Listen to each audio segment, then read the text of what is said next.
میں تو یہ استحقاق رکھتا ہوں کہ میں پی ٹی آئی کے اوپر پوری بات کر سکتا ہوں، اس لیے کہ میں نے پی ٹی آئی کے ساتھ یعنی کبھی بھی یہ نہیں ہوا کہ ہم نے ان کو صرف اس بنیاد پہ کہ وہ مخالف پارٹی ہے تو اس کو رگڑ دو، اور ہم نے حق اور انصاف کی بات کی، ان کے ساتھ جو زیادتی ہوئی ہے اس پر ہم نے آواز بلند کی، آپ کا نشان لیا گیا، سب سے پہلے میں نے بات کی، جو زیادتی بھی ہوئی جیل میں ڈالا گیا سب سے پہلے میں نے بات کی، اور اس کا خمیازہ بھی بھگتا ہے۔ جب کوئی پارٹی کے لوگ عمران خان سے ملنے کے لیے تیار نہیں ہو رہے تھے، میں ان کے پاس گیا تھا، نہیں نا، لیاقت صاحب میرے ساتھ تھے تو، لیکن اس کے سلسلے میں ملتا کیا ہے؟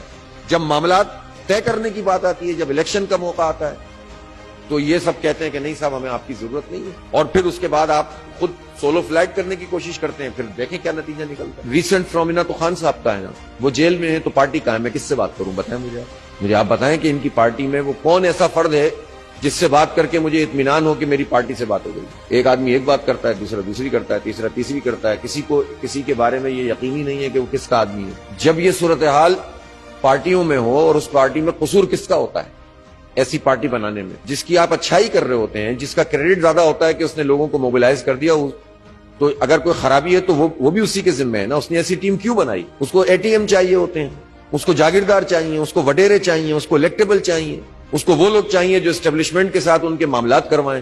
تو جب آپ ان سہاروں پہ جاتے ہیں تو پھر اس کے نتیجے میں پارٹی کا یہی حال ہوتا ہے جو اس وقت اس پارٹی کا ہے۔ جو دبئی لیکس آئی تھی، اس میں ایک بڑی تعداد میں تو وہ لوگ ہیں نا کہ جو کاروباری لوگ ہیں، جنہوں نے وہاں پر اپنا بہت کچھ جو ہے نکال کے وہاں لگانا شروع کر دیا، لیکن اس میں سیاسی لوگ بھی ہیں، اس میں حکومتی لوگ بھی ہیں، اس میں فلاں پر لوگ بھی ہیں۔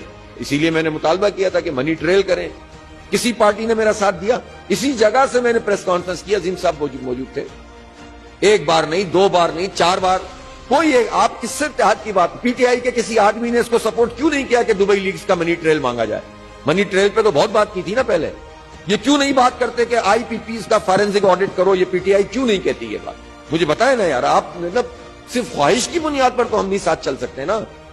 کہ الیکٹرک کا معاملہ ہے اس میں شریک جرم، آئی پی پیز کے معاملے میں شریک جرم، جتنا پاکستان کے اندر یہ سب یعنی آپ باجوہ نے یہ کر دیا، ابے بھائی باجوہ کو ایکسٹینشن دی کس نے دی؟ اس وقت Noon league, Peoples Party, P T I, ایسی محبت اچانک سے پیدا ہوئی، ایکسٹینشن لی اور دوبارہ لڑائی شروع۔ یہ جو اسٹیٹ بینک ہے یہ انڈیپینڈنٹ ہے، یہ انڈیپینڈنٹ کس نے بنایا؟ یہ independent P T I, Noon league, Peoples Party, M Q M وغیرہ وغیرہ وغیرہ وغیرہ، سب نے مل کر قانون پاس کیا تھا 2/3 میجورٹی سے ترمیم کر کے اس کو انڈیپینڈنٹ کیا تھا کہ نہیں کیا تھا؟ مجھے بتائیں۔ تو حقائق پتہ ہونے چاہیے، صرف یہ نہیں ہے کہ پاپولر سپورٹ کی بنیاد پر آنکھیں بند ہو جائیں ہماری اور دماغ بھی بند ہو جائیں، ہمیں پتہ ہونا چاہیے، چاہے دل سے کیا تھا یا مجبوری میں کیا تو تھا نا۔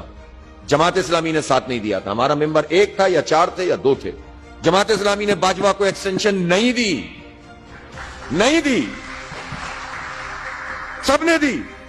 اس لیے میں آپ سے یہ عرض کرنا چاہتا ہوں کہ یہ اس چکر میں اب نہ پڑیں۔ اب ہم نے بہت سوچ سمجھ کر یہ فیصلہ کیا ہے کہ ہم آپ سے انٹریکشن کریں گے، آپ سے مشورہ کریں گے، کسانوں سے مشورہ کریں گے، طالب علموں سے مشورہ کریں گے، صنعتکاروں سے بات کریں گے، اور اس کے نتیجے میں جماعت اسلامی کے پلیٹ فارم سے ہی جد و جہد کو آگے بڑھائیں گے، جو دے اس کا بھی بھلا، جو نہ دے اس کا بھی۔ یہ میں آپ کو بتا رہا ہوں، اللہ نے چاہا، اللہ کی ذات سب سے بڑی ہے، مجھے اس کی ذات پر یقین ہے کہ مستقبل اب پاکستان میں جماعت اسلامی کا ہے انشاءاللہ۔